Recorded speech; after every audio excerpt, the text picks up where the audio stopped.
After ending up 1-2 in the Swiss stage and being one game from elimination, BLG clawed their way back and rightfully earned their place in the World's 2024 finals as the LPL first seed. After ending up 2-2 in the LCK regional qualifier and being one game away from not even making Worlds, T1 proved their skills and joined BLG in the finals as the LCK 4th seed. In this video, I'll be talking about some of my favorite moments related to the intricate decision making and plays made by both teams, because the series was honestly one of the best I've ever seen in my lifetime as a League player in terms of both macro and play execution. I won't be covering everything, just the things that I noticed at the time that I wanted to highlight, so let me know what your favorite moment was in the comments.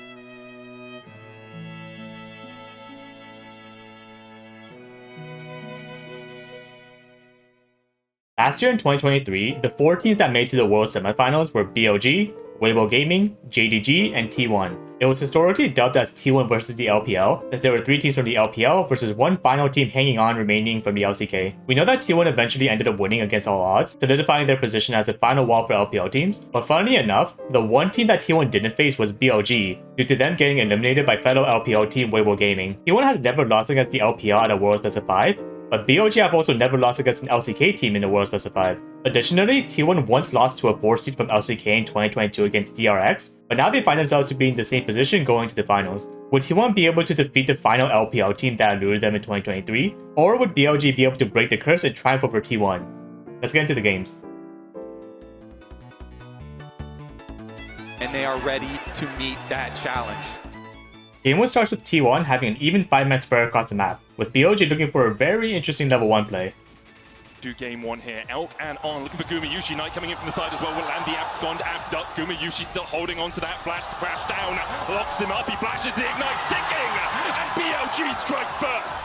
Knight dashed over the Dragon Wall at level 1 just outside the vision of T1 and was able to get a successful first blood for BLG. When this happened, I was personally losing my mind, because for those that have been watching my channel for a while would know that I actually theorized this exact strat almost a year ago in the How to Win Before 2 Minutes video in what I dubbed as a hindsight bias gank. Basically, I had the idea that in the most common 5-man start setup to a game, there would be small pockets of vision that would still be in Fog of War, which led to this strat of trying to flank them from behind by sneaking into these small openings from their side of the map. Until now, I haven't ever seen it being used in pro play, so I was absolutely ecstatic when I saw this happen live, and further proved the idea that level 1 cheese strats even work against the best players in the world. At 230, Elk gets vision of T1's jungle pathing with his Hawkshot. The standard clear time for most junglers is going to be 220 to 230 for 3 camps, and 320 to 330 for 6 camps. After BLG confirmed with the ward and the Hawkshot that Owner is doing records with 12 CS, this confirms he did a topside 3 camp clear, so watch how Zun goes from his wolves to blue, and instead of finishing his full clear at Gromp, decides to ward for his bot lane to watch out for the Sejuani gank, which could happen after Owner does 5 or 6 camps. Owner, however, immediately recalls since he knows that BLG saw his entire pathing, so he decides to not even go for the gank or scuttle attempt, instead deciding to run for the top scuttle. 420 is when the second round of jungle camps usually spawn, so watch the pings that go off by T1 in BLG's jungle to try to figure out where Zun could be. They expect Zun to be going for the standard clear from Gonas to Raptors as shown by the respective pings, but Zun decides to go for a very sneaky gank top by breaking the standard clear timing, which catches T1 off guard. In the LCK. Thanx has to flash away. Zun looks for more and BLG have found 2.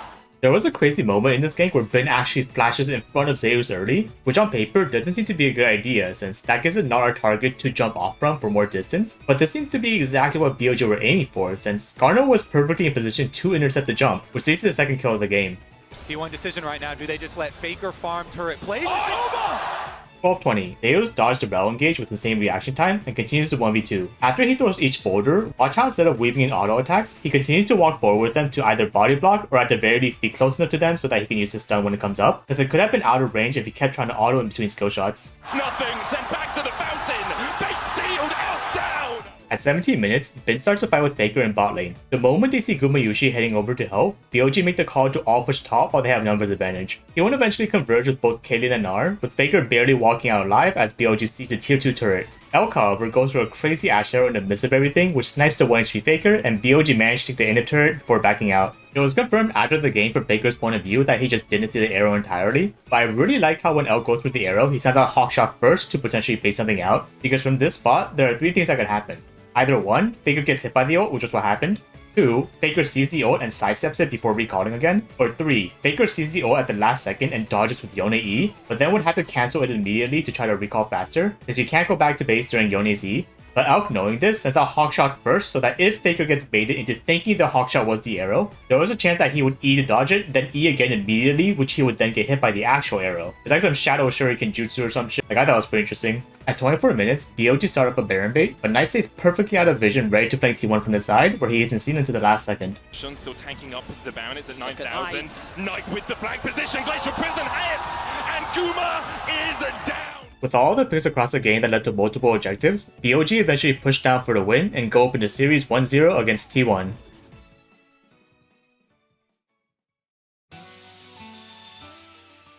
Gumayushi dies again level 1, the exact same spot. Yeah, that's pretty much it actually. Out of all the top laners at Worlds I've seen get 3 or 4 man Dobin, Deos has to be the most consistent player at getting something out of it in the end. He's going to auto a minion twice with his Q active so that his third hit will knock Zeus up, which would then guarantee the CC chain from Rakan's knockup. Every top knows that in the lane swap, they're probably going to get Dobin, so at level 2, Zeus ignored leveling up Q and instead with W, gives immunity to both Rakan and Zin's knockups, and his E, which knocks up enemies if he runs into a wall. He uses W early so that BLG had to wait until the cat time is over to proceed with the combo, but right before Zun can knock him up, Deos flashes out of the auto range and CC's a Rakan that just barely hit him, which leads to a crazy 1-for-1 trade that in most situations should never happen. Instead of letting BLG choose when to dive, Deos gave them an artificial time limit by using W early, which let him determine when the dive was going to happen. It's underneath the tower, able to flash away, gets the double knockup, and look at On, he's about to be turned off!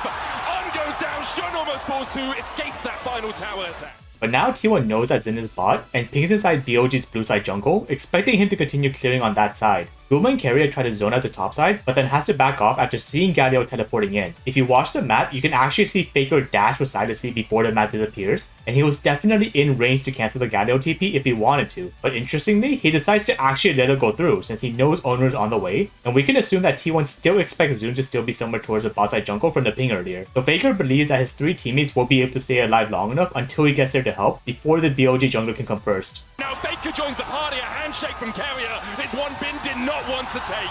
After T1 secured the 3 grubs from a small teamfight, they look to pressure top in full view of BLG. This is because of the insane level advantages they currently have, along with the bot wave slowly getting bigger. On T1, Zeus, Owner, and Faker have ults, while on BLG, only Knight and Elk have ults. As BLG has to send Bin bot to catch the wave, T1 are going to continue creating pressure on the turret in a 5v4 until Gumayushi can get level 6, which will then start to dive. Carrier and Gumayushi pushing through the wave now. Paranoia coming out, Call of the Forge God is stopped. Zeus dashing forward, the shield of Durant for the taunt blocked by Owner. The knocker coming out as well as BLG trying desperately to defend the hero's entrance. Cancelled as T1 by 2. Dragon is up, but since both teams know that Nocturne and Ornode are still on cooldown, T1 decides to give up on Dragon to get vision in the red side jungle, while BLG instantly try to head up after securing Dragon, but are too late to stop T1 from getting 3 more grubs. T1 just saw Rumble use ult to clear the wave and got hit by the Ashe that costed Gumayushi's cleanse. They repeat the same strategy as earlier of sending the Orin to group up with an ultimate advantage to take the first tower of the game. At 1530, this was probably the only moment in this series where I was just completely unsure what T1's game plan was, because the optimal play would have been for Faker to first recall and then teleport to the fight with full HP, but weirdly he decides to teleport immediately with under half HP, which seems very brave. The only reason we can think of why he decided to do this is to either 1. Rush down the Herald with a brief numbers advantage and then escape before BLG can group up, but with the current positioning that didn't seem likely to happen, or 2. Intentionally bait out BLG to going onto him as a low HP target. But if Faker teleported for this exact reason, then he's honestly absolutely crazy because he's one bad misstep for turning his limit testing into straight up hinting, but I want to say that actually was the plan. Obviously I'm just making assumptions since we as viewers would never know unless Riot releases the player comms, but with how T1 knows that there's a BLG ward right behind them from an earlier ping, but decides to continue standing in the bush, and how Carrier is directly next to Faker the entire time ready for a bailout and ultimate counter engage, I really want to say that Faker was just that guy, which is insane because the play does work out where BLG goes onto Faker, but then he barely lives and actually gets a few kills back. At 19 minutes, Faker starts to fight with Bin like in game 1, but this time BLG tried to come to help him, while T1 immediately looks to siege the tier 2 tower with numbers advantage. A few minutes later, Zeus gets a crazy flank angle with his ultimate, and I love the combination with Nocturne's ult to basically make it impossible to react to where their own ult is coming from. If you don't know, Nocturnal also prevents champions like Galio and Shen from using their ultimates unless they're standing literally right next to their teammate. Ulting on the champion icons also don't work, which is why Galio couldn't join the fight even though his ultimate range at level 11 would definitely be able to reach from where he was on the map. It also makes me wonder if this was the main reason why T1 drafted the Nocturne after they saw BLG locking Galio. After a few more fights, T1 continued to push their lead and evened up the series against BLG to 1-1.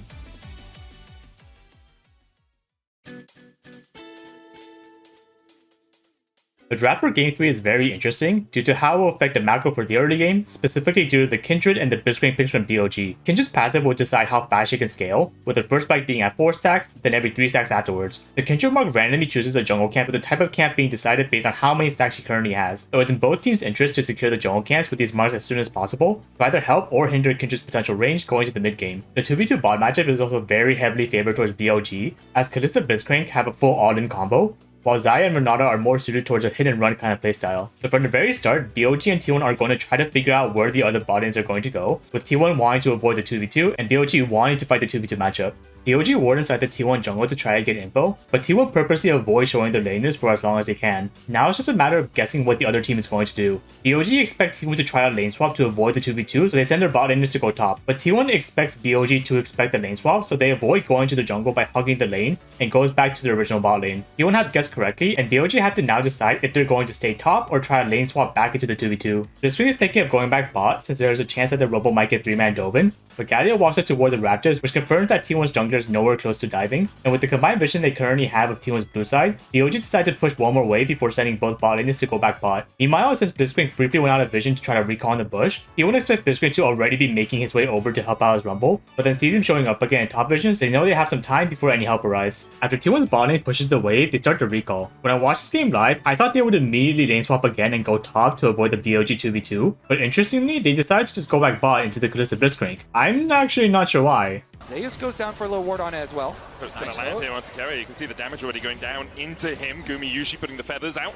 Since Kindred currently has 0 passive stacks, there is a 50% chance of the mark spawning on either the top scuttle or the bottom scuttle. He won't get lucky and it spawns on their jungler's tier side, which owner takes immediately. Since the target with the mark was slain, the next mark will automatically spawn on the top scuttle in 45 seconds since there are no other available targets as long as Kindred stays at 0 stacks. This is also why Kindred didn't get the scuttle here on purpose, since that would only delay herself from getting more stacks. But since both T1 and BLG know that the mark is going to spawn the top scuttle, they both got early vision of the area before 420, which is roughly around when the second mark should activate since the previous one was taking at around 333. Yone instantly pre-marks owner with Lamb, and BLG perfectly flanks him trying to take the scuttle with the mark, as he predicted that it would be contested. Sit down here, he has smite. He does. Owner manages to stop it from happening.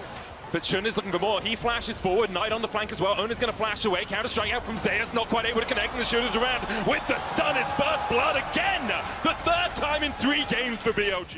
At 6 minutes, BLG go for an aggressive pick on Faker and manage to get the kill over to On's Blitzcrank. I just thought this moment was really funny because, coincidentally, there was a clip where exactly 2 years ago on the day of this World Finals, an 80 Blitzcrank jungle from NA solo killed Faker playing none other than Silas. It was literally just history repeating itself. This is also a small thing, but I like how since T1 are playing super safe against the Blitzcrank, Elk decided to max Q on Kalista instead of E first, because he knows that he'll be poking more instead of all-inning until the mid game. So beautifully done there from BLG. As you say, they're not done yet.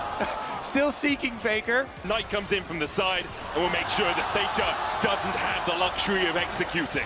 This time, BLG do what T1 did in Game 2, and using the superior numbers and ultimate advantages, they slowly continue to seize the turrets and create pressure for T1. The only way BLG can throw from their current spot is if they overcommit onto an engage and get picked off, but with how low risk Blitzcrank Cook is, along with being able to be saved by Galio ult, Kalista ult, and Kindred ult, all BLG have to do is slowly snowball their advantages until they can go for one final push. At 19 minutes, Faker does a very uncharacteristic mechanical error where he uses Rocket Bow too early before the E2 lands, which gets him picked up for free. But when I tested it a few times in practice tool, I could honestly see why it happened since the timing did feel a little inconsistent. After a few more fights, BLG are able to comfortably push into T1's base due to them constantly snowballing the lead and bring the series to a match point at 2-1. In Game 1, BLG stomped T1 in 27 minutes with an 18-3 score. In Game 2, T1 stomped BLG in 27 minutes with an 18-3 score. And in Game 3, BLG stomped T1 again in 27 minutes with a 17-3 score. Like, dude, these teams were just taking turns beating each other up mercilessly.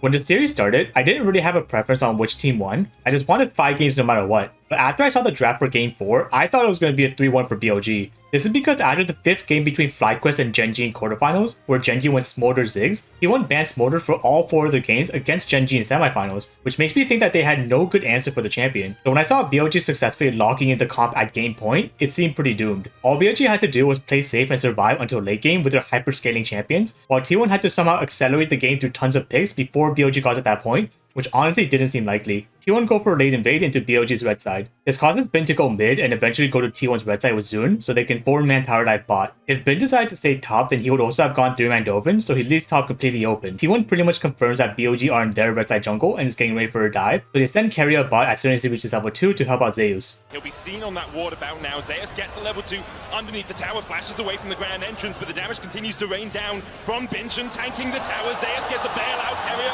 keeps him alive for the moment. That bailout will run out though, and BLG can look for a redive if they so decide to. Zeus taken down, Bin flashes away on tanking the tower, and BLG will escape with a kill and their life. With Zeus getting killed, he won't try to punish Bin coming back to top lane by zoning him away from even more farm, while BLG called for another dive bot. Again.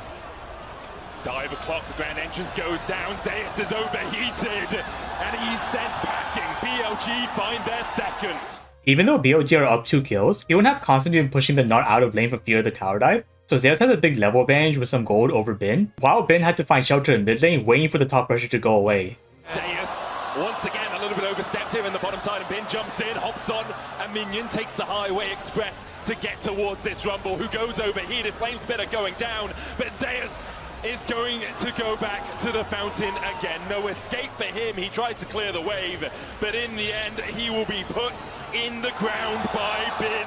Now that T1 saw the Sejuani bot, they instantly go for grubs on the other side of the map and secure the objective for the kill. T1 knows that the only way to win the game is if they use their early game power to constantly stun BLG's scaling. So while the T1 bot laners zone out from getting farm, the rest of the team is going to try to immediately contest Dragon since the Rumble has an ultimate advantage over the Gnar, which leads to BLG giving up another objective. Owner goes for a nice mind game of if he's going to flash Edith's mortar to the wall, but Knight respects the possibility and uses his own flash to get out immediately. There's an interesting moment here where T1 physically sees the Sejuani coming from a ward, and Faker actually decides to face check with the full knowledge that Sejuani is probably there. But since Knight just used all of his movement spells and his ultimate is down, he trusts that Sejuani alone won't have enough burst damage to kill him, and with Carrier locking up the river to prevent Rakan from coming, there are no more damage threats, so T1 get a free ultimate down from BLG. June and On both recall in the bush, and this is where Faker gambles pretty hard. There's actually no indication that the two BLG members have recall from the vision T1 has, so when Faker goes for the solo kill onto Elk, he's doing it without fully knowing if there's still 3 enemies top or not. But he knows that since his team is down against a scaling comp, he has to take the risk and hope that both members recalled, and he is rewarded with an insane pick along with Elk's flash. Dashing forward for a little bit more damage, using that passive to its full effect, steals away the Mega Inferno bomb, Elk has to flash it, Faker takes the tower, and Elk just dies his hunting season! After attempting a tower dive onto Bin, there is a crazy micro sequence by Owner and the rest of T1 in the river. Owner first sidesteps a Ziggs Q, then after getting charmed by the Rakan ult, somehow dodges a Sejuani ult by using E, then after getting the Renata bailout, Zeus flashes immediately to try to get the kill so Owner won't die, which keeps everyone on T1 alive as they win the fight. Down in the river, and now T1 begin to turn on the afterburners with the volley. Carrier though, he will not let you escape. After securing Herald and another dragon, T1 looked to siege the top turret. It is about to go Mega Gnar, so T1 tried to kill him with a CC chain with the Silas/Sejuani ult, Ashe ult, and Poppy CC, but On perfectly manages to block everything as Bin charges up his rage bar and go for a devastating counter engage onto T1. Back, the hostile takeover makes Shun go berserk underneath the tower, and he pops the locket, but he will go pop first. BLG starting to turn this one on T1's heads. They found 2. Carrier has no flash, but Knight has 1 to chase. Carrier escaping on 100 HP, but On will not give him that luxury. BLG slowed the game down as T1 continued to collect dragons, but T1 all group mid because since they saw both Knight and Elk use flash in their previous fight, they know that they had to go for an all-in engage right now before the spells come back up. Arrow goes wide, but Faker's still here. Faker looking for that flank, will seal away the quickness from On. Gets the charm, flashes in, finds 2. Equalizer on the back line as well. As Faker is not off this earth, he finds the engage, he finds everything.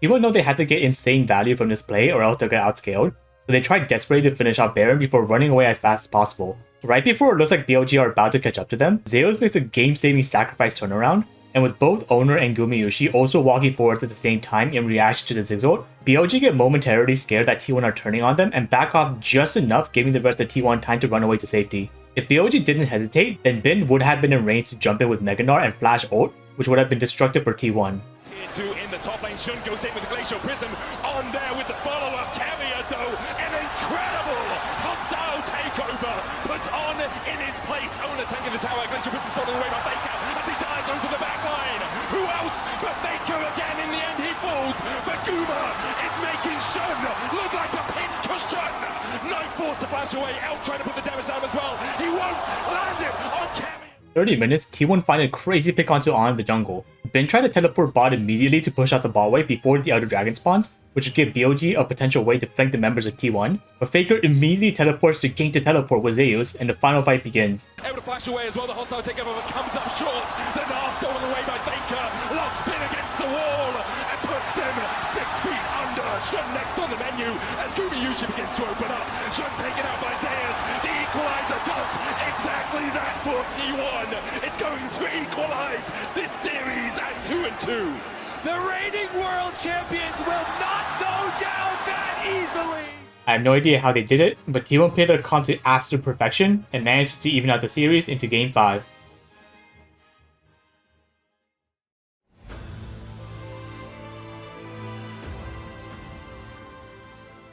Game 5 starts with a crazy draft. So many iconic picks for the final game. Ben on Jax, Died on Ari, Faker on Galio.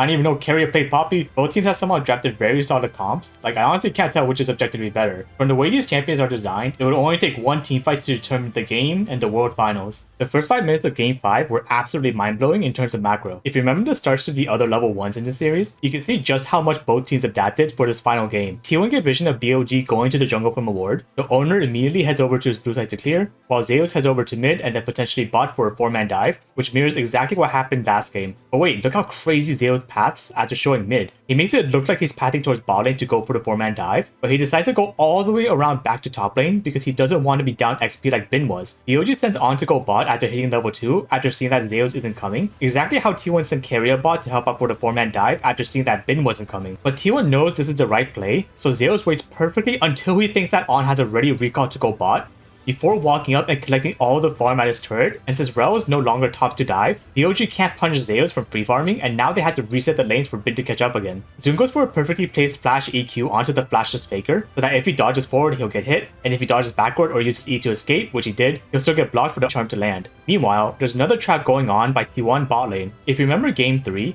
you won't have a tendency for both bot laners to recall at around 310 after pushing in the wave to buy item components. But since they conditioned BLG to think that it recalled, he would instead decide to camp the bush and wait for BLG to hard shove, which leads to a gank by owner, leaving Elk without flash.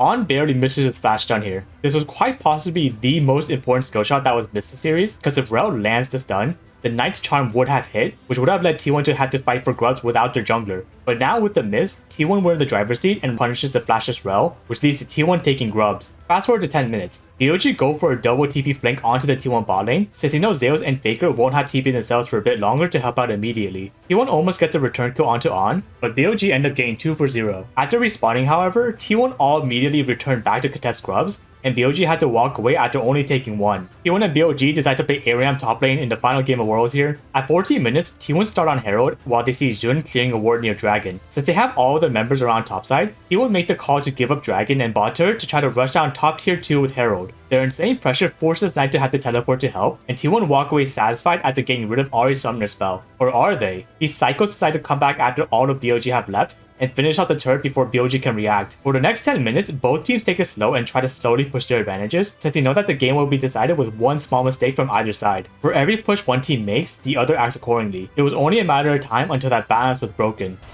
Zeus finds On, Shadowing Strike going in, the crash down as well. Bin looking for the follow-up here onto Zeus, the hero's entrance, and On just oversteps!